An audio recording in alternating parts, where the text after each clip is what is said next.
إذا أغمي على أخي أسعد أنا لست مسؤول. أخي أسعد، هذا البرلمان الفرنسي.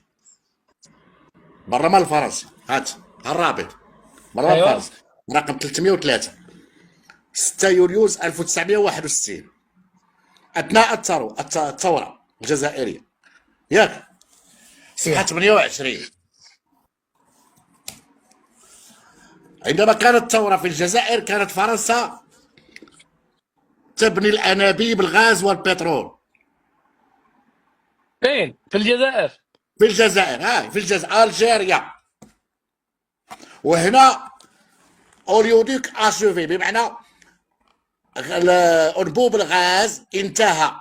اللي هو هذا، اخي اسعد، اللي هو هذا. أ- شنو؟ اثناء الثوره. اثناء الثوره انتهت في وضع انابيب الغاز. هذه الاولى، شتيها؟ هذا اللي كنت لك ايوه. على انابيب الغاز. جميع انابيب الغاز اللي كاينين في الجزائر بنتها فرنسا. اوكي، اللي بعدها اللي بعدها. مازال انا فين، انا ساريت. قال لك السكه الحديديه في الجزائر. اخي اسعد، انا اتمنى تكون حاضر معي انا حتى لحظه نشوف. لحظه بس، سد النافذه، لانه بيدخل اوكي، لي بيدخل لي ريح بارده منها فقط. شوف اخي اسعد، قال لك السكه الحديديه في الجزائر. هذه السكه الحديديه في الجزائر 1930، 5000 كيلومتر. 5000 كيلومتر فقط. في 1930 بنتها فرنسا. اها. 5000 كيلومتر. السكه الحديديه حاليا في الجزائر 4200 كيلومتر. يعني تقلصت، نقصت. الناس تزيد وهما كينقصوا. بنات لهم فرنسا 5000 كيلومتر، بقات عندهم 4200، بمعنى ما بنوا والو. نزيدك، بنوال. هذه وكاله الانباء الجزائريه. وكالة الأنباء الجزائرية، ياك؟ تابعة للنظام. ماذا تقول؟ أنا ماشي غنبقى ندلس ليك على كيما دلسوا على خط الائتمان وقال لك بأنه مديونية. هو لم يكن مديونية، بالإضافة إلى إلغاء الإجراءات السارية بموجب القانون الحالي، مثل قاعدة 49 51 تم إلغاؤها. ولقيت هذا. ألغيت. منين بتقرا انت؟ من اين المصدر؟ لانهم دائما يصدعونا وكالة بهذا. الأنباء الجزائرية. يعني ما عاد هناك شرط انه 49 لا، 51 غير موجود. ما تم عادش إلغاؤه. موجوده. تم إلغاؤه اها. من وكالة الأنباء. يكذبوا وكاله الانباء ديالهم، ولا بغاو نزيد لهم اكثر. ها واحده اخرى باش نعطيك الكذوب. قال لك عندهم الحديد كالتراب، لديهم الحديد كالتراب. هذه ايوه. اوبسرفاتوري. ايوه قال نعم. هذه اوبسرفاتوري. يستوردون الحديد من موريتانيا. يا رجل، يا جفاره، رفقا بالطاقه. كل ما قالوه كذب، كل ما قالوا كذب. انا مازال ما كملتش معاك، مازال. قال لك اسيدي، هما عفاو دول افريقيه من الديون. هذه فرنسا فاسكا. فرنسا تلغي ديونها للسودان البالغ نحو 5 مليار دولار. فرنسا من الغت الديون للدول الافريقيه وليس الجزائر. نزيدك، قال لك السيدي هما قفلوا الانبوب الغاز ديال الجزائر، ديال المغرب، ياك؟ ايوه. هما من اقفلوا؟ لا، فرنسا اللي قفلته خويا. فرنسا وليس هم. فرنسا. اسبانيا تنتقد معارضه فرنسا لمشروع خط انابيب ميدكات، لأن إسبانيا كانت سوف تزود ألمانيا بالغاز الطبيعي الجزائري عبر أنبوب يمر من إسبانيا إلى ألمانيا. فاعترضت فرنسا، وبعد ذلك عبد المجيد قفل أنبوب المار من المغرب إلى إسبانيا، وسقط المشروع. اللي بعدها. بارك الله مسائل. عليك. لا تنسى موضوع. هذا صندوق النقد الدولي. أخي أسعد، لا تنسى حكايه 95 مستشفى ستفتح أنا كل جديده. شيء عندي. راه شوف كل الكذوب اللي قالوه أنا جبته لك حدايا. هذا صندوق النقد الدولي يتكلم عن الناتج المحلي الجزائري. ماذا يقول في آخر الصفحة؟ هنا صندوق النقد الدولي كيقول لك بأن المصدر النظام الجزائري وليس صندوق النقد الدولي. شتيها؟ سورس اوتوريتي الجيريان. كيقول لك المصدر النظام الجزائري. وهنا تيقول لك انا لست مسؤول عن الارقام التي صدرت على النظام الجزائري. الله. مازال المغرب. هذا المغرب اخي. صندوق النقد الدولي ماذا يقول؟ ابروفي بمعنى مصادق عليه من مجلس الاستشاري والاداري لصندوق النقد الدولي. اي ابروفي اي اي اي اي اي اي مصادق عليه من صندوق النقد الدولي. هم احنا كيقول لنا مصادق وهما كيقول لك انا لست مسؤول. الارقام اللي صدرات على الجزائريين هاي ابروفد كتاب لونجلي راه ديزا. اوكي اخي اسعد، هذه خريطه الثروات الجزائريه. هنا كاين الذهب وهنا اليورانيوم وهذا الولفرام وكاين حتى الماس. اخي اسعد هذا الحديد، بالله عليك عبد المجيد يريد اقناعي بانه سوف يستخرج الحديد من هنا ويترك الحديد لا يبعد على بشار الا ب 25 كيلومتر. يذهب 1000 كيلومتر لاستخراج الحديد ويخلي منجم الحديد احتياط اكبر ويقرب من بشار ب 25 كيلومتر من محطة القطار، وسوف لا يكلفه درهم واحد. يريد بناء سكة حديدية من هنا إلى هنا 1000 كيلومتر ويترك هذا المنجم ويأتي إلى هذا المنجم.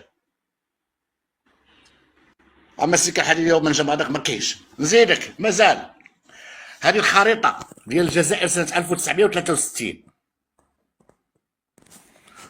أخي أسعد، التحدي اللي عندي هنا يعطيني جزائري تقرير واحد منذ 1962 كم صدر من الذهب أو اليورانيوم أو الماس.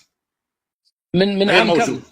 من عام من كم؟ 1962 إلى يومنا هذا لم لا يصدروا يوجد شيئا. تقرير واحد عن صادرات الذهب أو الماس أو اليورانيوم أو الولفرام بالجزائر، لأنه موجود هنا في الصحراء. يا رجل أنا باقي معاك. هذه خريطة في الأمم المتحدة أخي أسعد، هذه الأمم المتحدة. الجزائر في الشمال وليس الصحراء. هاي الجزائر في الشمال وليس بالصحراء. أين سنة أخي أسعد؟ ها شوف، هذه الحدود المغربية وهذه الحدود التونسية وهذه الحدود الجزائر مع الصحراء. هاي اش من سنة أخي أسعد؟ 1963. اوكي. خارطة الجزائر تقتصر هنا فوق، وهذه هي الخارطة اللي شرتها فرنسا من الدي حسين سنة 1830.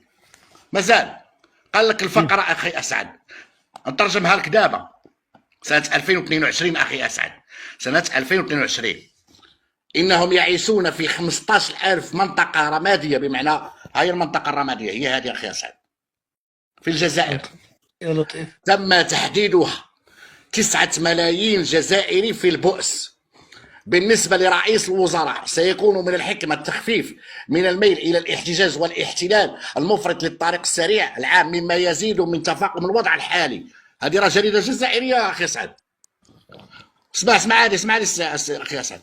التزم الفريق الجديد على رأس القيادة بمرافقة الشعب لبناء جزائر جديدة، جزائر حيث لن تضطر الأمهات إلى البحث في القمامة لإعداء عشاء لأطفالهن. الله الله الله.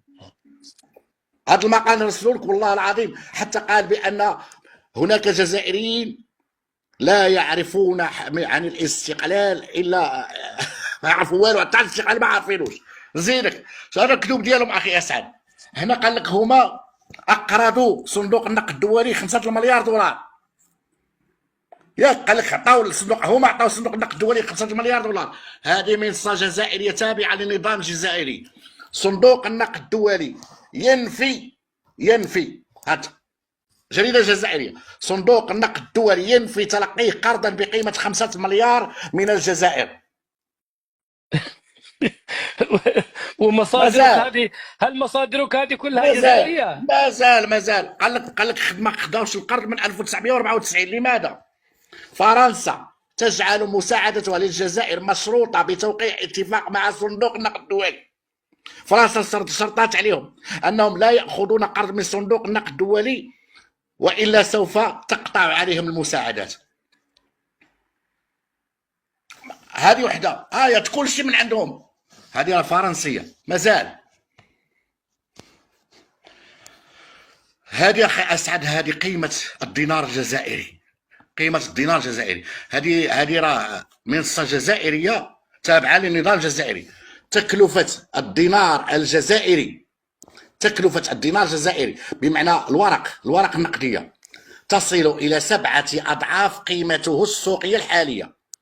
بمعنى ورقه 700، ورقه 100 دينار تكلف الجزائر 700 دينار. ورقه 100 دينار تكلف النظام الجزائري 700 دينار. كيف؟ هاي تكلفة الدينار الجزائري تصل إلى 7 أضعاف قيمته السوقية الحالية. هاي شوف أخي أسعد، هذه كذلك منصة تابعة للنظام الجزائري، نقدر نوريها لك باش تشجع ونعطيها لك. هاي الجيري بارت. نزيدك أخي أسعد، هذه الاخر ديال الدينار الجزائري. نتمنى يعطيني هاي. تعرف هذه اخي اسعد؟ هذه كلينكس. كلينكس تعرفها؟ ايوه، من هذه هاي موجوده 70 عندي. ورقه، 70 ورقه كلينكس اخي اسعد. ايوه 70 ورقه كلينكس تسوى 100 دينار جزائري. بمعنى هاد الورقه هذه ديال كلينكس هذه اكثر من الدينار الجزائري. هذه العمله ديال الجزائر يا اخي اتق الله يا جماعه. ها هي من عندهم، من الصا ديالهم. ورقه ديال كلينكس غلا من الدينار. مازال يقول لك عندهم استفسار. كارثه يا جماعه، مازال. كارثه. يا قلت لك يا سوف يغمى عليك. المادة 57 من الفصل الثاني عشر من ميثاق الأمم المتحدة نظام الوصاية الدولي. نظام الوصاية الدولي أخي أسعد، هذا الكتاب وهذا السيد أنا خدمت معاه شخصيا. هذا الكتاب ماذا يقول؟ هذا كتاب لدكتور من كلية الحقوق ومجلة روح القوانين، الوصاية الدولية وأثرها على السيادة. ما هي الوصاية وأثرها على السيادة؟ هنا أخي أسعد هذا قانون الأمم المتحدة الذي لا يتنافى مع موسوعة ديال الجزيرة. الموسوعة ديال الجزيرة الوصاية الدولية ماذا تقول عن الوصاية الدولية؟ تقول هذا الكلام: الوصاية الدولية مصطلح سياسي قانوني دولي يقصد به خضوع إقليم معين لإدارة دولة أخرى طبقا لشروط خاصة تتضمنها اتفاقية تعقد بينهما، اتفاقية إيفيون. طيب كم باقي في جعبة يا جبارة؟ كم باقي في جعبتك من هؤلاء لأنه انتهى الوقت؟ لا أنا كنرد غير على ديالهم، غير على الأكاديم ديالهم. وصاية دولية هي شكل من أشكال الاستعمار. كم بقي لديك؟ كم؟ لا ما بقاش ليا بزاف، صافي قررت نسالي. هنايا هذه اتفاقية إيفيون اللي في الوصاية الدولية ديال الأمم المتحدة، اللي هي مسجلة في الأمم المتحدة، التي تجعل الجزائر تحت الوصاية ديال فرنسا، مسجلة 3/7/1962. أخي أسعد، هذه هنا سوف يغمى عليك أكيد. أنا ما عاد قدرت يا أخي، لازم أوقف اللايف والله. لا أنا كملت.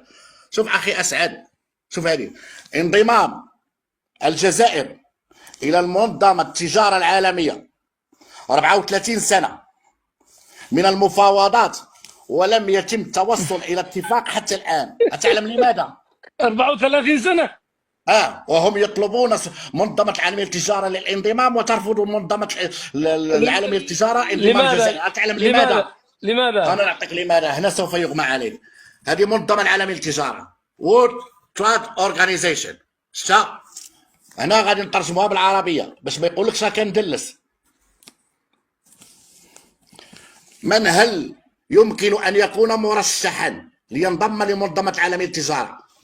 كل شيء، دولة أو إقليم جمركي يتمتع بكامل استقلالية في تسيير سياسته التجارية.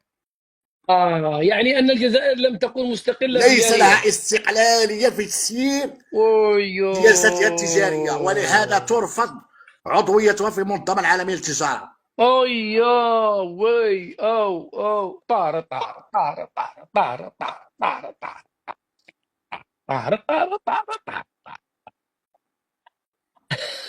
بس يا جبارة بس. كلهم موثق يا اخي اسعد، شكرا لك، شكرا لك. كلهم موثق.